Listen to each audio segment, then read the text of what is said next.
Yeah, we won't get anything done, and we still need to have to. One time, I really want to talk to you about films and this and that, and anyway, about Absolutely. films we love and Yes. and filmmakers Okay, who. folks, you're Okay, catching us talking. Chris Zarb, who is a return customer. I always like it when my filmmakers come back for a second or third time. This is another production that he has had in the Art is Alive Film Festival. This year, he brought to me a project called Footlights. But before we talk about that, I want to talk about Chris as a person. I want people to know exactly who you are besides just being a writer or director. One of the first things people may not know is in 2016, you actually had one acting role. So I want to know what made you do acting just once. no, okay, that's in Dorme 5. That's in the feature film and thing. That's just Yes.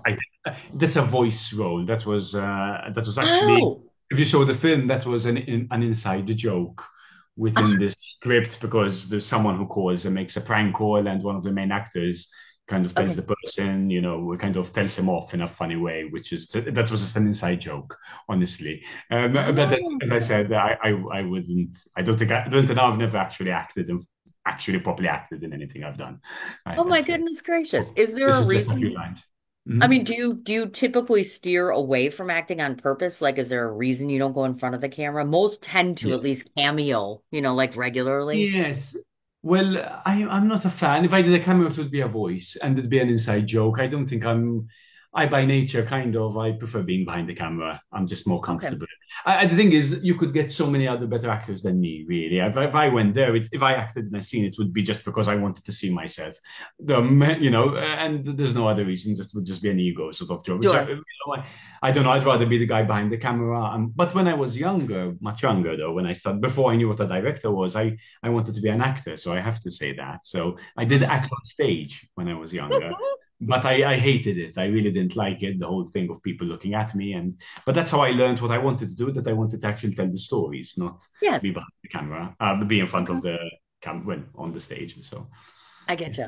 Now, I know you are a writer and you've been a long time writer. One would deduce by looking at your background that you live in a library, or maybe you're Yeah. just someone that you're No, not. So these are all literally, films. These are Lalo, there are so many more. There are over that here we've got 15,000 films. You oh can't see my them all. Yeah, because if God, you go here in there, in here there's another room, and around here there's a whole room of holy man. films. Yes, yes, it's a whole over 12,000 films, Blu-rays, 4Ks, DVDs. Yes, yes.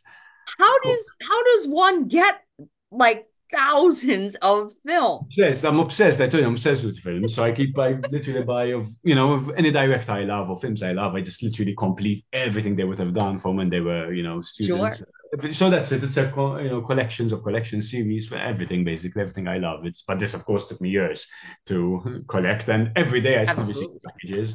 So it's not slowing down anytime soon. Oh my Um, gosh. So I know for a fact that you have said that two of the people that influence you from a director perspective are two of my favorites, which are Charlie Chaplin and Stanley Kubrick. okay. So if I were to ask you, what is it about Chaplin in particular? I think he's fascinating. He's like hands down my favorite. What is it about these guys that you've learned from them, or maybe that have influenced you within your own productions? Well, yes. Well, I could talk about. Okay. Well, for me to answer, because I can't really tell you, oh, this, Chaplin inspired me in this way, but I can say what I admire in Okay. his work. Now, if that comes out of my work, you're the one who's going to have to say it, not me. I don't know. But what I love, the qualities that I love in Chaplin and Kubrick, I also love, Paul Thomas Anderson and all these, so, well, Chaplin, I do love his tenderness. I do think he has a Okay. way of being so tender without being soppy, and that is it. That is what he is. Okay. I know he had the balls to do Great Dictator and all that, but that's really not Hmm. the Chaplin I love. I love the tenderness. I love those moments of when the flower girl and was holding the flower girl's hand, and these moments, these really special moments, are what I love. That is why I love Chaplin. But then I love Okay. Kubrick for a totally different reason. You mentioned Kubrick. I love Yes. obviously other than the technical aspect. But technique alone bores me, to be honest. I kind of, you kind of need more meat than just technique. So Okay. I know my favorite Kubrick would be obviously Clockwork Orange, right? Because I love Yes. the concept. But then I also love my second favorite is Parts of Glory. And Oh. So, so I love his because that I think is so powerful, and so Sure. well told, you know. I would take that over, a more, I don't Full Metal Jacket, which I'm really not a fan of, for example. Okay. There are moments I like, and the first of I so I mean. Of course, Kubrick exposed the darkness of humanity, which, of course, I personally find somewhat more interesting, maybe, than Oh yeah. positive thing, right? Of course, if you see the Fire, you'll understand, and you see more my short film because the Black Pebble and Footlights are a bit more positive. I think those are me in a good Oh mood. yeah. My other things are maybe a bit more pessimistic than that, than those two. Um, Okay. but as I said, my next feature film is a bit more hopeful and uplifting. So maybe that's why these past two projects are a bit more in that vein. But yeah, what I love Kubrick, yeah, he always, he always focuses on the darkness of humanity, as Paul Thomas Anderson does, Yes. um, and who I also love a lot. Obviously, I also love Breaking Bad. Of course, that's a genius. I mean, amazing, the best show. Oh Listen, yeah. Breaking Bad is it's on the level of Shakespeare sort of writing to me. Yeah. It is that brilliant, So Sure. sorry. Oh my God, I went on a tangent. I went off on a Oh, tangent. that's Sorry. okay. No, I I asked should, the I should have question, focused. I so should have focused maybe on Chaplin and Kubrick specifically when I went that's on to. okay. I But get it. yes, You and I had a discussion about your country before we got on here, so I'd like to yes. expand upon this. Where you are in Malta, I know there are other countries that struggle with the same sort of thing, meaning the presence of filmmakers and Mhm. incentives and just networks, as far as to be able to get your work out there. If somebody's watching this today, tell them a bit about the conditions in your country and the film side of things, and maybe some suggestion for them in terms of keeping hope, if you really have very little to work with in your own area as far as getting your work seen. Yes.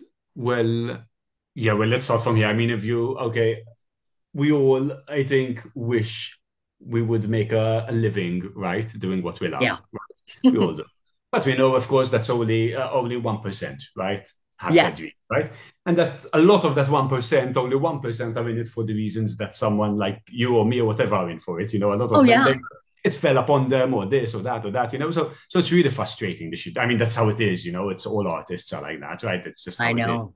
So, and obviously, when you grow up in somewhere like Malta, I mean, which of course is a lovely country and everything, but uh, I mean, a lot of people come here to film films. Spielberg, as he filmed Munich here, and Oh Ridley yeah, Scott filmed Gladiator here.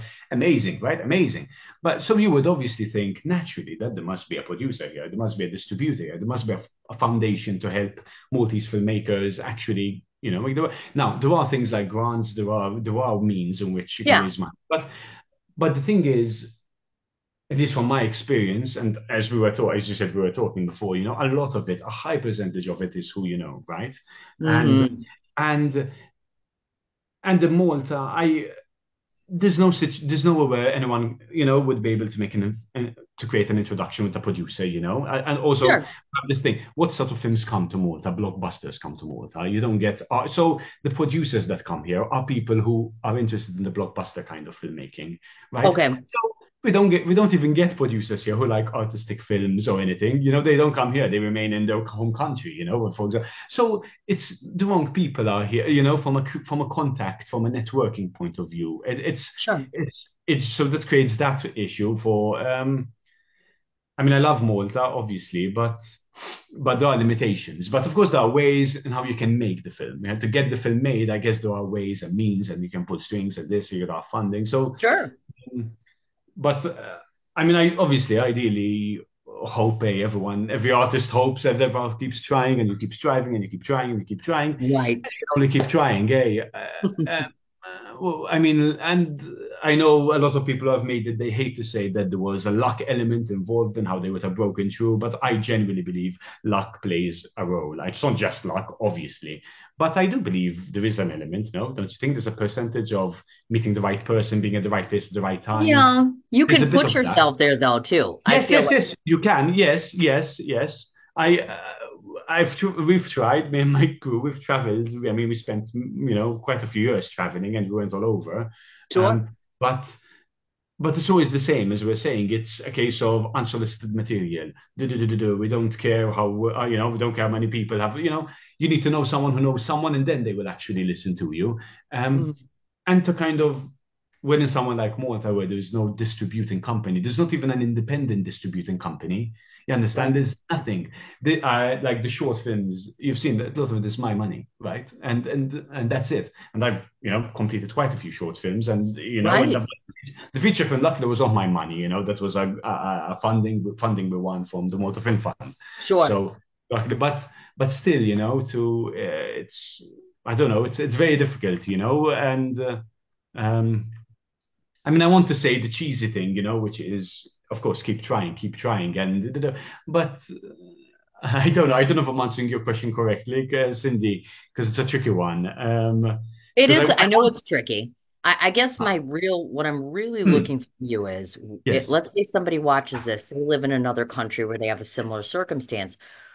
What are you doing? So maybe if you say to them, okay, I've chosen to do this to get my films out there, maybe yes, then that will provide some light or some hope to them in terms of maybe all's not lost. Because I don't want filmmakers to think that location and geography and some of those things should uh, hinder them from getting their work seen. yes, and it shouldn't. It shouldn't. I don't think it should. It's a bit Hmm. unfair, So yeah, I totally agree with you. And luckily, of course, in this day and age, there's the internet. I mean, you got to know about my film in Malta. I mean, I did. 15, 20 years ago, you would have never, this wouldn't have been possible. Right, right. So yes, so doors are opening, and so that's good. Mhm. And I guess. Well, look, there are many types of film festivals, right? There's so many film festivals at this point in time. Yes. Oh A God, lot yeah. of them are really not good and not helpful. But yours, for example, I'm not saying this because it's good. I'm just being honest, right? I don't bullshit. I just say it as I genuinely believe it to be. I really no, but you example, look at you. You're doing this Q&A. You're helping us, and not just me. You're helping everyone else. Your feedback is always positive. But there are too many few people like you out there who actually care about the filmmakers themselves, and so this is why this is why you always receive this positive feedback because it's rare to have someone like you, Cindy. Who actually genuinely cares, um, and which is of course great for you, and I mean it in a good way, but it's part of the issue. A lot of Oh people, yeah, the yeah. heart is in the wrong place, So, Get it. I mean, what can you do? Festivals. I mean, try and get out there as much as you can. Right. Um, what is Chris has said publicly, I believe I read this where you said, yeah, you're still working on strengthening your ability to network. And I think that's part yes, of it. Being yes, able to properly collaborate and yes. network with people, learn how to do that. Yeah, that's it. That's a big thing. Yes, learning how to sell your film, talk about your film, talk about communication. Hey, it's all communication. You Yes. bet. You bet. Now, your very first short film was done in 2011, which is approximately 13 years ago. And so, of course, I want to ask you, or excuse me, yeah, it is 2011. I'm sorry. I thought I Yeah. was wrong. It is 2011. No, you're So, correct. in those 13 years, how have you seen yourself grow, would you say, as a filmmaker? Well, as you know, film is well. When I started out, it was mainly. I think I've become more sure of what I want. I mean, I kind of obviously before 2011 I had done a lot of other things alone with me and my camera, Right. and they're all unwatchable and they're terrible, right? Terrible. If they ever saw the light of day, I'm telling you, I'll have a heart attack right away, right? Because they're really really really cringe gold, but my first professional like where I had a crew was 2011, and I think like what we said before, communication is so important, and Yeah. a lot of it is about that and team management. And maybe when I was younger, in the beginning, I wasn't as aware. I didn't know how to talk to actors. These are things I learned on the job. And okay, I went to film school, and that Okay. helped a lot, right? Met film school, but Yeah. you learn on the job, really. So I mean, the important thing is persistence, right? And of course, and luckily till now, I've never run out of ideas because I always, I direct things that I write myself. I would really Okay. struggle to direct something I've not written because then it's not personal, And for me, every film is personal in a certain way. I know film first and foremost is not. I mean, to me, it's an art form, right? To you, it's an art form. But Yes. to most people, it's not. It's I entertainment. know. You go in a library, it's not found under the art section. It's found under the entertainment section, under the hobbies Yep. section. It's even more. So the world does not see film like how they don't respect like how you do or like how I do, unfortunately. Yes. But still, to me, film is still, no matter what, at least what it is to me, is an extension. It's an artistic expression, first and foremost, even though I know it's a business first. And it is a Yeah. business, and it should be a business because it's so expensive to make. So I can totally understand that. Obviously, we spend so much money, we need to make money back. Hey, this is not a so I can understand that. Um, but oh my God, sorry, sorry, it's late. No, Yeah, it's I've had a okay. really long day, and I'm rambling on. I'm so sorry, No, Cindy. it's okay. I think they Um, all got the general gist of it. I think if what you're yeah. really trying to say is clearly don't be hindered and you need to bank and work on things. A, networking. Number two, you learn Yes, things over time. The more you're on set, the more you learn how to communicate. exactly. The more you're on set, the more Right. experience, the more you. Absolutely. You bet. And don't forget, folks, that even if he's in Malta or if you're in Germany or if you're in another country, believe it or not, we're getting to a point where hopefully we'll have distributors, even if you can't necessarily find someone in your area to where you'll be able to Yeah. reach out or go approach people who work in the industry all the time and say, hey, who do you work with? Come to one of us and be like, who do you know or who have you dealt with? Or talk to other filmmakers who's distributed you, it's not hopeless. I guess that was the whole No, point of it. no, no, and it's not. I can say it's not. Right. No, no. If I'm making it seem sound like that, really, that's No, not no, what no, not at all. I just it's wanted not. to put No, that message out there it's like, just yeah, difficult. mess You with it. need a hard shell. You need to get used to a lot of things. And I mean, yes, well, and the world is changing, as we all know now with AI. Yeah. I don't know what's going to happen. Like, Oh, I Lord. mean, if I'm going to be honest, I love film, right? And I love filmmaking, but I Yeah. really feel that AI is going to be the beginning of the end of filmmaking. I think it will be different. I think in 200 years' time, I believe it will just be theater where real life people. I believe film will be something that will be totally AI made. I mean, I hope it won't happen, Oh, but God, that's where I no. see it going. But isn't that where I see it going? If I had to say, look, everyone loves this interactive thing. It's terrible. It's painful for me to admit. Awful. And luckily, No. I'll be dead to see this happen. So that's amazing. I get But it, though. but if I had to guess, no, but Cindy, if I had to guess, I imagine film in 200 years' time, it will all be AI made. And so before you go to work, for example, you'd have a machine and you tell it, okay, tonight I want to see a film. I want to see Indiana Jones 7, not directed by Spielberg, because that is too emotional. I want something Michael Bay-ish. And I want it about this length with these actors and this thing. And I imagine in like 2, 3 hours, an AI machine will literally program it all for you. It will create the script. It will make the film, and it will look like a real film. We're talking about Oh, 200 God, years. no. And that, no, no, and I believe everyone will have, and that's what filmmaking will be. It will be like how an iPhone is personal to you. Film Sure. story, it will be just for you, which of course is of course a cop out because I want to see the creative decisions that Tarantino would make, not what I would make or Yeah. not what I would, but but the world kind of I don't think the world is that interested anymore. I mean, I really feel it's what how do you agree with me, Cindy? Maybe I'm wrong, but As a writer, I mean, on the writing side of ah, things, I'm more concerned about AI and writing. We're all concerned exactly. about jobs getting Yes, lost because of of AI. course. We're concerned about there's something about filming 8 millimeter or Mm. using a real camera or just being on a set. You can't really, I think no matter what, AI cannot replace an actor and what he brings to a table or a writer and what their originality brings to the table. So I think as much as people may want to try to implement AI by Mm. and large in almost everything, I think there's many of us that would hope to prevent that from happening. You know Of what I mean? course. But You but know, but remember, who is doing this? AI, they're giving these robots the IQ of I two, three know. thousand. I Remember, know. Cindy. So my point is, if we tell AI to create a story, they're going to create something so much better than what Kubrick can do. Literally, Kubrick. No, I know. You and me don't. I refuse to believe this, Cindy. This is not Right. the reality I want. Sure. But I am old school, and I Yeah. love old filmmaking. I prefer old. You know what I mean? We grew up loving Yeah.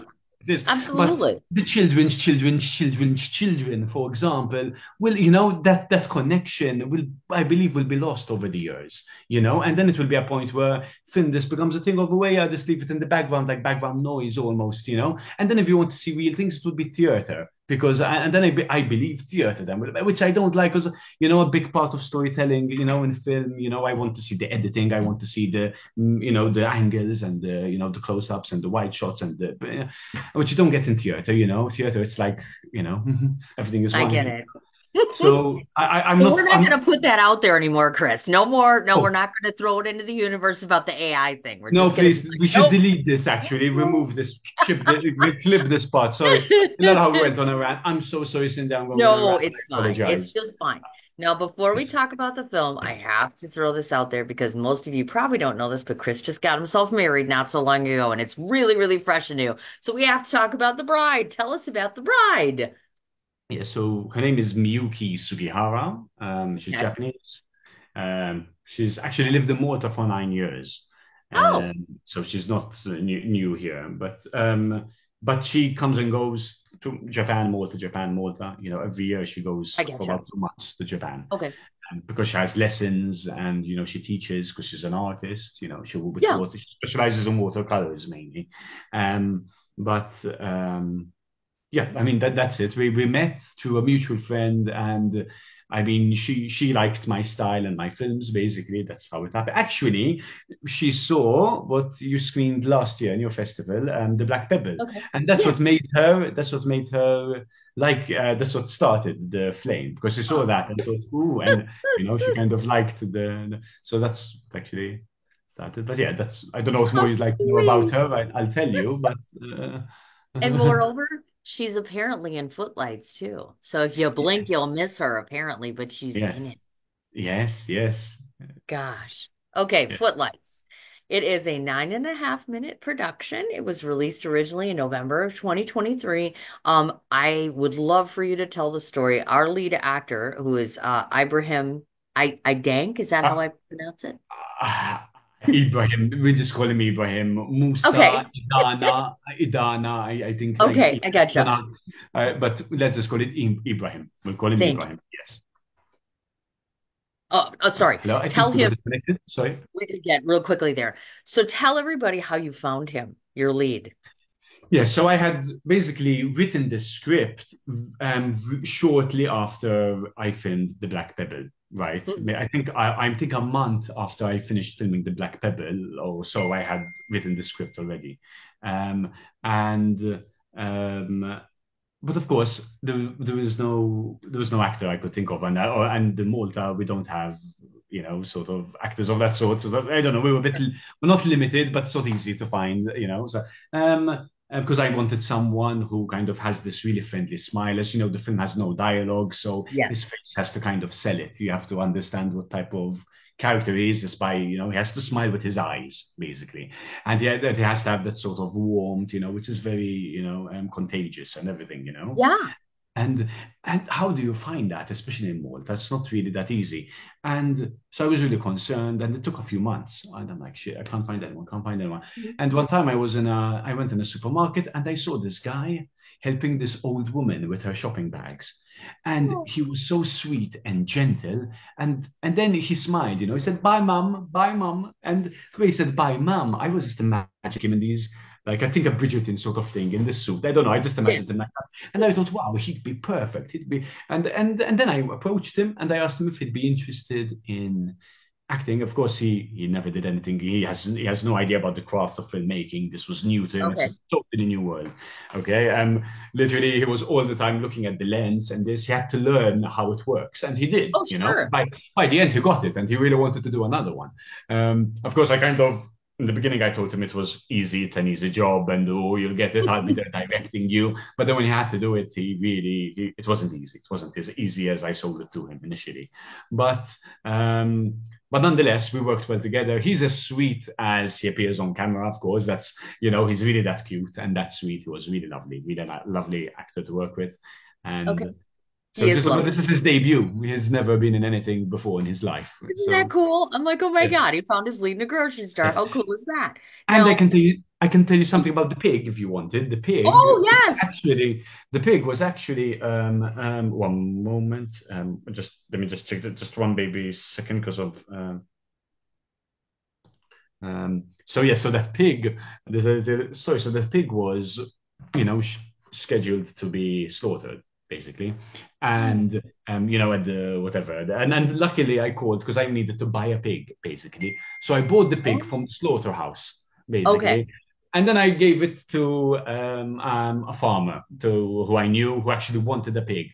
So, Oh, and that pig is still alive and everything. So we managed to save yay. the pig, you know. So it was really cute. So that pig was really cute, but it was really difficult to film with the pig, obviously, in the sun. The pig wanted the shade. I was just going to ask you that question, Yeah, which is most people don't work with animals on set, because it's kind of like working with kids, sort of, you know what I mean? There's yeah. limitations. You don't know how they're going to act. So, what would you say to people if they're preparing to work with something like that? Because was it super unpredictable? I mean, did he like have a fit and go running and all that stuff? Because you don't know Well, what somebody's you going to don't do. know. You don't know. And I mean, and that's it. Now, maybe to my credit, I have to say I've worked with animals quite a lot in my films and even other Yeah. things that I've seen in the past. I'm used to working with dogs and cats and animals, you know. Okay. I love animals a lot, right? So, but of course, a pig is not a dog, right? So you Yeah. can't tell it to stay, right? So Yes. so it really wasn't easy. Actually, everything that you see is the only usable footage there was of the pig. And it's Oh, a wow. frame after or a frame before, the pig was either running into the shade or screaming for it was really not easy to direct the pig. But we managed by cheating a bit. And for example, Sure. when we're on the close-up, for example, there was someone patting it and stroking it, obviously. You know, these Right. obvious To tricks keep them that calm. you Yeah. do, to keep him calm and that shoots like this. But it's not easy, but it's totally doable. I think people exaggerate when they say you should never work with animals. I mean, I've worked with kids, I've worked with animals. I think it's once again, it's a people management thing. It's more difficult. You have to be more patient, but I think if you have the Yeah. patience and You everything, betcha. you'll get. I think it's doable. You Um, know. uh, I would definitely like to ask about the music. For Yeah. one, not only did I love the drum music that was in it, but the Al Jolson thing. So I was Yeah. like, okay, you got to tell me how you got away with that because a lot of times people worry about using older music, you know what I mean? Because can you get away with doing that? And then of Mhm. course, the drum thing is something I wouldn't have expected in there. So I'm curious on your selection of that and what made you want to use that sort of sound within the movie. Um, I, I mean, it was. I don't. It's. I wanted it to feel like. I wanted to feel a bit. I'm not going to say ghostly, but perhaps a bit semi-surreal. Because this is the thing, he clearly doesn't fit in the world he's in. All right, look, Clearly. to answer you that, let me tell you what I meant by the story, because that's the only way I think I can tell you. Okay, Does that make sure. sense? Yeah, So that's fine. if you ask me what's the film about, right? In a Yes. nutshell. Well, I'll Yes. say, well, obviously, this we were talking before, 1% of the artists, right? Mhm. Make a Yep. living doing it. So this is obviously not a day in the life of Tom Cruise, right? This is what 99% of artists probably go through, So the Yep. whole thing here is you have the story, as you know, of a homeless man who performs on stage and we understand his inner pain, right? And so there you have the whole aspect, because he's homeless, right? Where I try to highlight the fact that artists are underpaid, right? In general. And then of course at the same time underneath I tried to show the contrast that an artist goes through in the sense Yeah. when he performs on stage, he's appreciated, right? But when an artist has to function in the real world, right, he's treated like dirt, right? But metaphorically feeling homeless, like the character in the film. That's why I wanted him to be homeless, right? Because that's how every artist feels, right? Homeless. When they have to function in the real world, doing what they Mhm. don't love, right? And and that's I mean and okay and so to create that I kind of wanted him to sing an older song. I the song which first of the jazz singer, the first Yeah. film talkies, where there was dialogue to kind of, I don't know, just how I saw it. There are some things I can't tell you, it just felt right to me. It's just how I imagined it, and I Oh, it's imagined the lovely. song, The Al and I Jolson want thing. Oh, yeah. yeah, it's it's just what worked in my Beautiful. head. That's how I saw it, the scene. I don't think it would have worked if he sung a modern song. Oh, no. No, I definitely You think know, that it was very well suited to him uh, and just, yeah, and I don't want to give away too much for you folks that haven't seen the movie before, so we'll kind of leave that sitting over there. I want to ask about your usage of this stood out to me, the camera focus, the way you're focusing on the hands, the feet, the gloves, things like that. yeah. Tell filmmakers why that's important. How does that actually add or change the scene for you? Well, okay.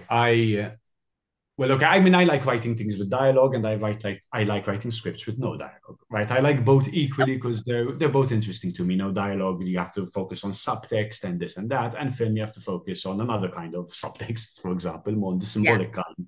So this, of course, having no dialogue, practically no dialogue. I mean, this needs that sort of thing. You need these moments, to make it real. Yeah. So I guess it's a case of and I mean, I like sensitive filmmakers. We said I like Chaplin. I like Krzysztof Kieslowski, for a Yes. very simple reason. So I guess it's a sort of language that I love of filmmaking, and it's a language of cinema that I love. And this type of language is what I love, where it's visual, Yeah. and there's an element of well, it sounds a bit. I'm going to say poetic, but I don't mean poetic in a I'm a poet kind of way. I mean it in film. To me, is almost sometimes like poetry and everything. So I feel it Right. should be treated with that respect. Yeah. And so why is it important to have that? Well, I believe it's this sort of film needed those sort of moments, where you focus on, example, the petals falling on the floor, and these sort of moments that Yeah. may seem trivial to some people, but of course, when you see it within context, there's a meaning, of the simple things, how the simple things in life actually, you know, play a major role. Um, Would do you feel as though this would have been a different film with a different meaning had he have spoken? Because I was curious why you opted to not allow him to basically speak at all. I, I kind of didn't want dialogue. I don't know. I want. I well, thing is, I have quite a few other short films that I've done in the past where there's no Yeah. dialogue, so it's something I kind of like. And I think the previous two short films I did before this were very, very dialogue based. And my next one that I'm doing next year is also dialogue based. And I kind Okay. of wanted to do something that felt like a bit of my older work, where there was no dialogue and there was more visual. Yeah. And I don't know. I felt like the only time we should hear him sing is when we should hear his voice is when he's singing, because that is when he feels alive, Yeah. and when Yeah. he laughs at the end, right, which is also when he feels alive. But Yeah. everything else before, I felt his face should show us what he's feeling. Yeah. That was it. Just sounds and this when he's alive. And I don't know. It makes him look more like an outsider. It makes him look more, Oh, I don't know. yeah. Yeah, You know, you betcha. that's, Now, that's, mhm. Footlights, the name itself. Myself and another judge at least that had looked at this, I thought to myself, all right, what Chris is really trying to say is that basically this movie is a representation of a lot of us artists who walk a path always hopeful that there will be a light at the end of the tunnel, and we are filled with that. That's my assessment, okay? Yes, yes, yes, yes. Okay, so I'm pretty spot on, Yeah, okay? yeah, Because I'm don't give up. That's what the pig mate is meant to. But obviously, I'm not going to then make him rich at the end because that's too cheesy. So we'll just yes, we'll have the representation of money, which to me was a pig. right, Piggy bank. Piggy bank. yes, So, yes, and also it was the pig ornament there. And for a moment, he felt like he's special, like the world, oh yeah. like has a purpose in life. And there's that. Yeah, there's that element of hope. Yes, exactly in it. Absolutely. You bet. Definitely. Now, I know you had mentioned to me that we're still waiting on word for Footlights to get accepted to various different festivals, etc. So I wish I could tell you where it will be next, but we're not sure as of yet. Yeah. If I were to ask you, Chris, what's in the future? What project is coming up next? Anything we can look forward to in the near future from you? Yeah, well, I recently finished writing a new short film, which I should be filming at some point next year. I don't know when Okay. exactly. It's still early days, but the script is finished 100%. I've already had meetings with my DP about it, and my gaffer and all this. So we're getting the ball has already started rolling, sort of thing. I already bought some Nice. props for it, so but there's that, and then I did my first feature film in 2016, right, Yeah. called Dorifa, and now I'm trying to make my second feature film called Little Girl Blues. Um, and I mean that's it. We're trying to get that off the ground next year. We're trying to Yep. find producers or means of how we can maybe get the attention of a producer. So that's really where we are at this point in time. But we've got the short film next year, which is definitely going to happen. I So, get and you. the feature film will happen, unless I die or something. But if I live, I intend to do, the second feature film, please, before I die. I This really hope guy's so. killing me. He's talking about death and AI taking over. This is just Oh, not great, yes. Chris. My Oh, God. yes. Sorry. Yes. No, no. But Oh in the sense of, gosh. okay, this is, no, I mean, Um, I'm joking, Before I kind forget to ask, his name, by the way, is Chris Zarb. If folks want to find you or look you up on social media or produce your projects, etc., what's the easiest way to contact you? of. Well, my email, which, well, first you can see my work on YouTube. That's easy. You can Yes. also contact me on email, which is also, you can find it in my YouTube Yep. channel. I can say it here. It's chrismzarb@gmail.com. You bet. Feel free to contact me. I'll reply as soon as I can, obviously. And I'd love to hear from anyone who would be interested in collaborating.